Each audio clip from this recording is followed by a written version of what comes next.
आप देख रहे हैं वासुदेव ब्रेकिंग न्यूज़। जी, पाकिस्तान तहरीक इंसाफ के खैबर पख्तूनख्वा के सदर जुनैद अकबर साहब, जो पाकिस्तान पब्लिक अकाउंट्स कमेटी के चेयरमैन भी हैं, पीएससी से कहते हैं, उनकी ज़ेर सदारत एक इजलास हुआ। 2 दिन ये इजलास जारी रहा, फिर उसमें फ़ैसला किया गया है और हिकमत अमली बना ली गई है कि 5 अगस्त को जो इमरान खान की रिहाई के हवाले से तहरीक चलानी है, उसका लाहेअमल देना है। अभी फिर जुनैद अकबर साहब ने ये ऐलान किया कि जो इमरान खान की रिहाई की तहरीक है, इसको महमूद खान अचकज़ई साहब लीड करेंगे। 31 जुलाई और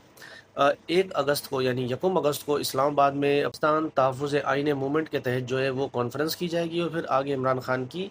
जो रिहाई है और लाएअमल जो देना है 5 अगस्त के हवाले से, उसको दिया जाएगा, ऐसा जुनैद अकबर साहब का कहना है। फिर उसके बाद वादी तीरा में जो वाक़या हुआ, तकरीबन 8,000 लोग जो कबायली हैं, वो पैदल चलकर, उनके साथ बच्चे भी थे और कुरान शरीफ वो लेकर गए और तालिबान का जो ठिकाना था जहाँ पर तालिबान मौजूद थे, उनको वास्ता दिया है कि हमारा इलाका आप खाली कर दें। तो तालिबान जो वहाँ पर मौजूद थे, उन्होंने उनका मैसेज लिया और अफ़गानिस्तान में अपनी वो शूरा में उन्होंने कहा कि हमने आपका मैसेज हम पहुँचा देंगे और फिर वहाँ से जो हुक्म आएगा फिर उस पर अमल कर लिया जाएगा। ये